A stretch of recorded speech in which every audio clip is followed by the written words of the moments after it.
I would say do the basics, do them consistently, and if you have a fear over kind of doing any videos or any of that, get over yourself and just go and do it.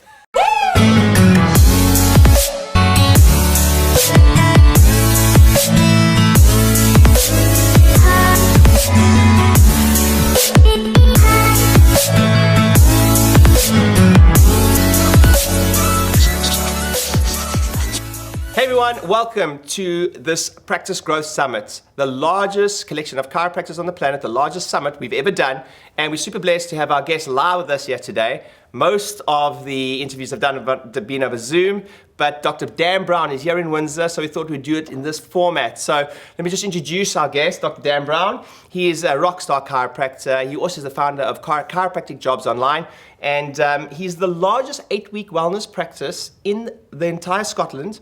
And I tell you, we're really blessed to have him here. He's an amazing chiropractor. So tell us a little bit about, how you got into chiropractic and how long you've been practicing for. Well, I've been practicing for 10 years now. Yeah. Graduated from the ACC. When I graduated, I moved back up to Scotland, and I was living in Edinburgh. Yeah. Now, I got into chiropractic because I met a chiropractor at a careers convention when I was about 15 or 16 years old. To be honest with you, he had these really funky pens, and I really liked the pens, so I just went up and started speaking to him.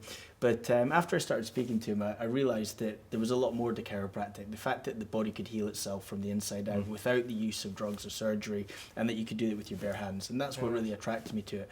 So I went and I observed Dr. Graham White, and after I observed him, I just knew that was for me. So, as I said, I went to go and study at ACC, and then I went and got a job with him when I graduated. So, very cool. Yeah. So you've since moved practices, hey? Yeah. So when I graduated, I went to work for him in Edinburgh. He had a satellite clinic, and there was a chiropractor that was there who left and took a lot of the patient base with him. So I went in just to cover the remaining practice members that were there. Anyway, he decided to end up closing it down, so I then took over the practice for a small sum of money, and I built up the practice from there. I then bought the commercial property, we then renovated it, and then continued to build the practice. Since then, I decided I wanted to move to an 8 weeks to wellness model where we could offer more services and more facilities on top of chiropractic care. And we did that, and we bought a new 5,000 square foot office in Perth, renovated that, and then have been there for just over about 2 years now. So that's amazing, dude. So I think one of the things that we see in all these interviews is whenever I sit down at this level with a chiropractor who's had a very successful practice, there's always a bit of a story about the stuff that they did in the beginning, or their bankers, or some of their marketing stuff that has worked for them over the years. So when I say that to you, what would you say, what's really helped you build that practice? Because now, this is a Practice Growth Summit, and I want everyone to walk away with at least 1 or 2 things they can implement the next week. For you, what has that been? I know there's lots of things, because we're going to talk about online and offline marketing in a moment, because Dan's really good at that stuff. But what would you say, what's been one of the foundations that you've always done that you can rely on? I would say the best is offline marketing and just meeting people face to face. So screenings. I would say I've veered more towards the screenings than opposed to the talks. I did a lot of talks. However, I found that the screenings were a lot more valuable for me. So, I used to get into offices and we'd do sort of spinal screening clinics. We'd go into different organizations. We'd be at shows. We'd be at wedding shows. One year we did 54 screenings in a year. So we even got our own chiropractic van that was all logoed up, and we had all the stuff set, so we were ready just to go whenever it was there. So we had marquee in there. We had, pop-up banners. We had all the sort of stuff that we needed. So, and one of the things I would say is that we did that, and we did an awful lot over a period of time, and I kind of got sick fed up of it. And what I did was I sold the van to my brother, and I kind of said, right, what we're going to do is we're in a different place now. We're going to do a lot more newspaper adverts, radio adverts, online kind of stuff, and really try and do our marketing that way. And unfortunately, it just didn't bring in the new patients. So we bought the van back. We're now doing an awful lot more. Last weekend, I was doing a screening in a shopping mall. And it's one of the things that you just need to be doing.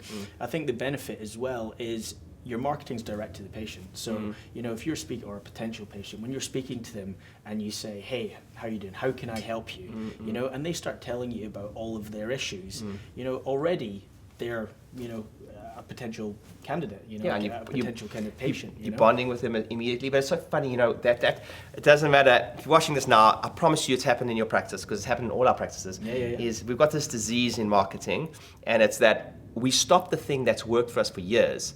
Because we get bored. Sometimes it's hard. And then showing up is a challenge, you know, whether it's in corporates or whether it's screenings or whatever, it's a challenge. One of the things we like to talk about in the Inner Circle group or my New Patient Avalanche members is that, like, it doesn't always have to be you. And one of the best pieces of advice I ever got in business was, if it's important, it's important to do whether it's done by you or not. Which was quite like a mind shift change for me at the time. Sure. So you also spoke about getting into businesses there. So tell us some tips then. What's worked? Because I mean, for me, it's just we do this week alone. I think we've done 3 or 4 corporate events this week. But to get in is the challenge. Sure. So what's worked well for you? I wouldn't say there's one sort of recipe that works. I think persistence is the key thing, you know. Nice. And when you get a no, you just ignore it and you just keep asking. And I think you got the key thing is finding the right person who makes the decisions. And you just have to be kind of sneaky and clever in how you do that. But, you know, call someone and ask them, you know, who'd be the best person to speak to with regards to this. You might get a name straight away. If so, that's great. Go to them. Another way would be speaking to your patients. And if they work at that company, ask them who the person would be to speak to. Ask for their phone number, their email address, and then it's just a case of constantly just keeping on at it. And if you get a no once, a few months later, that person might not be in the role. So go back and ask again. And I know what it's like with my emails as well. It's like a lot of the time I don't check. You know, like the emails will come in, I'll see it, I'm busy, I'll deal with it later, and I forget about it. So if you don't get a reply, it's not the fact that they're ignoring you. It's not the fact, and we have this idea that we take it personally. He didn't get back to me, so they don't want me, they don't like me, this kind of thing. But actually, sometimes just they're busy and they forget to. So just keep you know, just persisting with it. And do you do that in your business, or is there someone else that does in your practice? I did it initially, and I still do it to a degree, but there may be other people as well who will be doing it as well. Okay, very nice. So, I mean, it's amazing throughout these summit interviews, the amount of people who have said, you know, their low-hanging fruit, the thing they built the businesses in the beginning was on-the-grounds marketing, getting out there into marketplace. And actually, I don't know if you know, there's a very interesting statistic, is that I actually think online marketing can be quite distracting at times, because the offline stuff works so well, but the idea of getting new patients flooding your practice while you're sitting at home in your underwear is just too appealing for people. And they're like, oh, this is going to be amazing, but sometimes we forget about the bankers. So tell me a little bit about how because you're doing some online stuff too, and you've done some online stuff for chiropractic jobs online.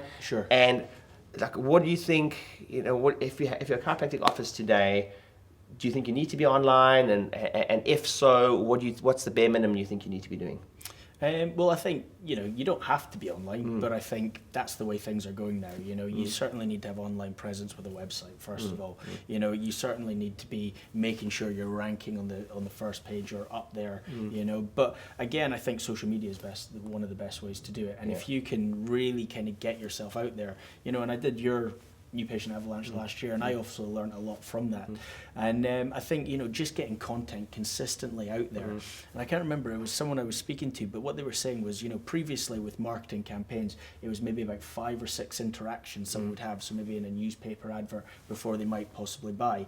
Whereas now with social media, they're saying maybe up to about 90 interactions before someone will do it. So the point is, you need to be getting that stuff out there consistently. So whether that's videos, whether that's your adverts, however you plan on doing it, and obviously you're going to know exactly you know what to do there, but you know it's consistency. I think that's one of the key things that you need to be doing. So if you are going to be doing videos, don't do one video and then it's the same with any marketing. Don't do one advert and then sit back and see how it works. You have to be consistent with it. Okay, so again, it's I think we underplay this in practices. Is it's all good and well to talk about that, but in a structure of a practice is like who actually does it. So like, if you can give us some insights, you're in the game, you're adjusting now, you're practicing now, you run more than one business. Like, how do you manage productivity? Because you're a busy guy. Like I know you personally. I know you're doing a lot of stuff.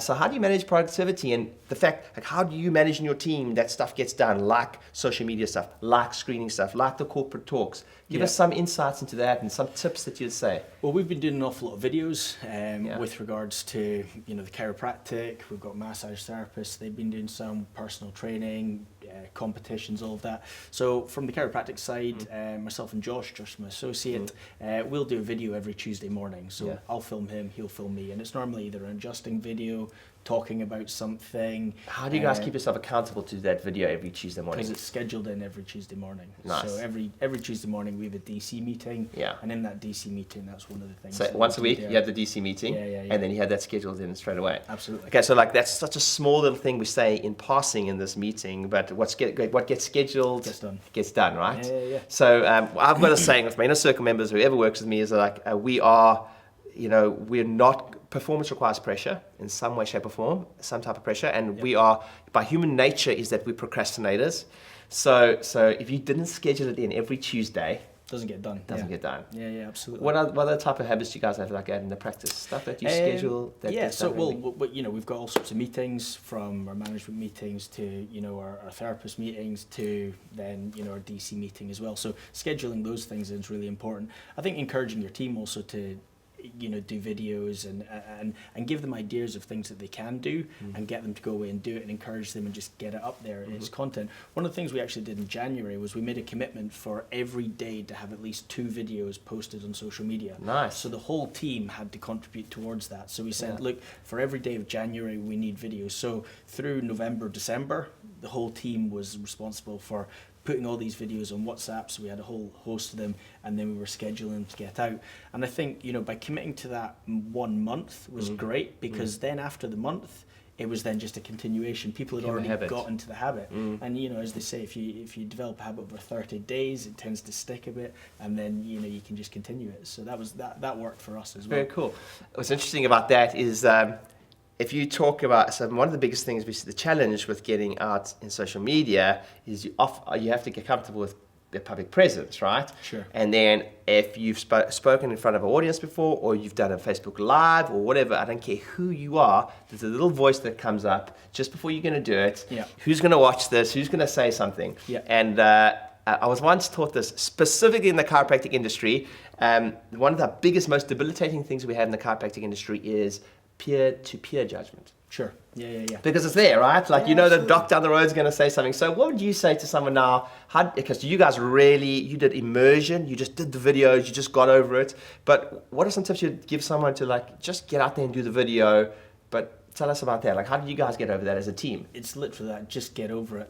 I would give Joe Tilley the credit for that. Yeah. When we opened our new clinic, Joe really wanted to showcase it. He was like, Dan, we're going to do a Facebook Live and we're going to show people. And I was like, oh, no, I've got to go and do this video. I hated it. Yeah. What are you going to say? What do I need to do? Yeah. And he said, look, just do it. And just talk me through the clinic, and that's all. So I did it, and then watched, and it went live, and there was, quite a few hundred people watched it, and that was great. But you then watch it, and then you go, oh, I was a bit rigid, I was a bit this, I was a bit that. And then you kind of just keep practicing. And the thing is, your first video is never going to be great. It's never going to be perfect. And, one of the other things I learned was, perfection paralyzes you. And that's the thing. People have this idea that it needs to be absolutely perfect before they just go ahead and do it. Whereas excellence allows you to execute. So as long as it's going to be good, just go with it.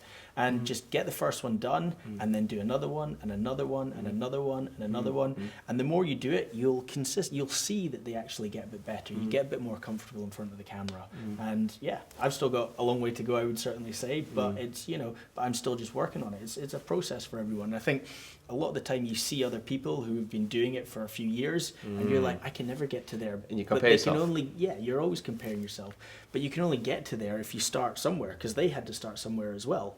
And that's the process. So I would say just do it, get over yourself, and go for it. I think with all those processes, that stat you just told me now, that you need close to 90 interactions. Sure. Then you got to ask yourself, in any of our practices, are we sending enough emails?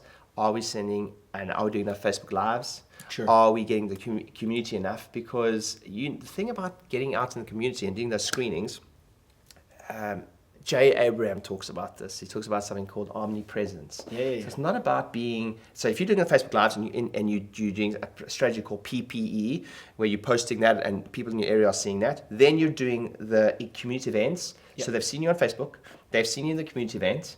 Then I think you didn't you do some newspaper stuff and radio stuff? Yeah, we're on radio and so tell us about traditional media now, because it's changed a lot. Now, like traditional media, a lot of people don't like traditional media now because you can get views so cheaply on Facebook, or Instagram. But the reality of the situation is, if you want to be an expert, you still have to be shown in some type of traditional media. Yeah, absolutely.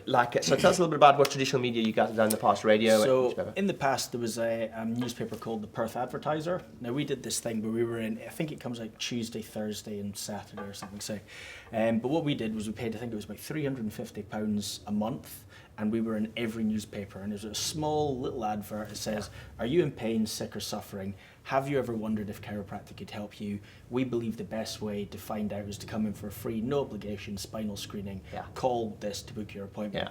The advert looked horrible. It was like green and yellow, or it was like red, and it was like this bubble writing and stuff. And honestly, I was like, guys, you need to change it and make it look professional. We changed it and made a professional one. Didn't work as well. It didn't work. The cheaper the advert, the worse the advert, the better it worked. But we used to get about 5 spinal screenings a week off of that. And then if they're coming in for a spinal screening and you're converting those into new patients, that's a huge way. So we started with that. Now, when we moved into the new practice, we moved to another newspaper called The Courier. It's a much bigger newspaper. I would say it's more kind of, instead of like a local kind of newspaper, it's more, like national, if you want to put. However, it's localized to the area. And the type of people, the readers, I thought were going to have more money, or were going to be sort of wealthier, kind of higher brow type people. However, it hasn't worked as well. We did get about 20 higher tickets, so 8 weeks to wellness clients from that the first year, and then it reduced the second year, and the third year it's reduced again. However, we've tried different things. We changed the advert. I think you got to do something for a while, and then if you're not seeing it, you need to flip it over. So we've just flipped the advert again. We've gone back to that more, are you in pain, sick or suffering, than opposed to having all the different facilities that we have. We also have a newspaper, a radio advert as well, so talking about 8 weeks to wellness and also back pain, neck pain, headaches. And, I think with that, you don't get as much of a direct response from it. I would definitely it's a branding thing, but it is certainly a branding thing, and it's about positioning ourselves as the main clinic and the experts in the area. So, it's an expensive one for us. I think we're probably about £14,000 a year on that one. But we'll run it to the end of the year, and then we'll make a decision on whether we're going to continue it. But part of me is thinking to go back to the small little advert in the cheaper one, which was getting in five spinal screenings. So I think the key thing with it is having multiple different things, and there's certain ones that are going to work, and then they might dry up for a bit, and then it's maybe just time to then change things. But I think you have to be hitting people from all different ways. So interesting, in all the interviews we've done, if you watched all of them, you would have heard that one word that you said there, the multiple thing. Every single doc. The worst number in business is one. One of my greatest mentors taught me this. Like, if it was just spinal screenings, we'd be in trouble, right? If it was just that little ugly ad that worked so well, we'd be in trouble. Sure. But there's something else that's just jumping out at me when you're talking now. And can you just see, like, Dr. Dan is a very successful guy, incredible practice, but you're testing. A lot. Yeah. Well, that's it. You've got to try things and try things that maybe other people aren't necessarily doing. Obviously, look for what people are doing that's working and copy that. But also, you've got to try new things as well. And then you've got to then look at the results, look at the stats. So, all of our new patients that come in, we have, where did you hear about it? And then we will sort of drill them a little bit and find out if they say internet. Well, I want to know where on the internet. Was that Facebook? Was that Google? Was that our website? Was where was that? If it was from a newspaper, or if it was from a referral, who was it? And I think you've got to be working all these. And also, another great way is your internal referrals, working your internal market, because I think people are always looking outside the practice, to try and take new people in. But if you look after the people you've got inside and you work on those people inside, it's a lot easier to sort of attract new people from then. And also I think the quality of a referral is obviously a lot higher than someone who's never really heard about you before. So you mentioned something very important there. So we have a rule in any of my businesses is that if something is measured, it improves. Now the logistics of getting the source and all that, if I mention that to a doc, the first thing that comes up their mind is like, oh, it's a real challenge to get all that stuff measured, right? Sure. To get all your numbers together, etc. So tell us a little bit about how do you get all your numbers together? Who's responsible for that? Is it you? Is it someone else in the team? Sure. Do you look at that weekly? We've got our systems, but I'm interested to find out your systems. When do you look at those numbers? So I've got Liz, who's my practice manager. Yeah. So she does all of those kind of stats. I'll get the stats at the start of the week for the previous week. So I'll be looking at it weekly. But, all of the stats, like we've got a big whiteboard in our kitchen and everyone's stats are on there. So number of patients, number of new patients for all the chiropractors, all the massage therapists, all the personal trainers. So we're keeping an eye on that. And then, at the end of the week, and we're changing that as the week goes on, because ultimately we want at the end of the day there to be more patients coming in than at the start. So of the day. your output is affected by the numbers that you see at the beginning of the week. Yeah. And I can't tell you how important that is, guys. Because so many times we don't. One of my biggest bugbears in the chiropractic industry is that we don't run our practices. We seem to think that the laws of business cease to exist in our practices, and one of those are if it's measured, it improves. But then we have this unhealthy relationship with goals because we don't like to measure everything, and then it's a mission to get it all together. But it's been a game changer in my business, measuring that weekly. Yeah, like I learned a lot of that from the Masters Circle when I was there, and it was like PVA, patient visit average, your new patients, and then looking at your BRF numbers. So like our BRF is like a new patient like healthcare talk that we do every Monday. Yes. So another great way to educate patients. But if you think about it, if you're looking for every new patient to come in, the number that are coming to your BRF should be matching the number of new patients. So it's your sharp rate. Yeah, so exactly. So if you're seeing that you've got 20 new patients and 10 in the BRF, now you've got a conversion issue with getting people into that BRF, or that talk. So a lot of the numbers, when you actually look into them and work out how they all work together, it's really important to look at that as well. Yeah, very nice. Yeah. It's so interesting whenever I talk to someone like you who's been so successful in your practice. It's like the stuff we keep talking about now hardly ever gets spoken about. Sure. It's like, and we have a saying in my little group is that in our 8 practices and my inner circle group is that success is damn boring. What I mean by that is there's nothing sexy about looking at your BRF number. No. And nothing sexy about that, right? No. Everyone's like, the fancy Facebook ad or anything like that. Yeah. But doing those things consistently, week in, week out, it seems damn boring, but that's the thing that creates success. It's the discipline to do that every single week. So Dr. Dan, listen, thank you so much. Yeah, I think you guys, as you can see the interview going on, you can see there's no surprises why he does so well in practice, because he does the basics really, really, really well. So if you had to finish off and say something to the listeners, like one piece of advice, one tip, what's the thing that you'd say to them, you'd leave them with to like really help them grow their practices? What would you say? I would say do the basics, do them consistently, and if you have a fear over kind of doing any videos or any of that, get over yourself and just go and do it.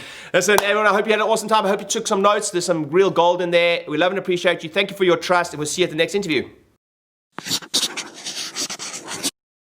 Hey guys, thanks for watching the video. I hope it was helpful. If you haven't yet subscribed, please subscribe, hit the like button, and share the video or leave a comment. It really means a lot to me. Also, if you haven't subscribed, my statistics show that over 70% of you that watch my videos aren't subscribed. Hit the subscribe button. You do not want to miss the practice growth strategies I'm going to be teaching over the next couple of months. See you on the other side.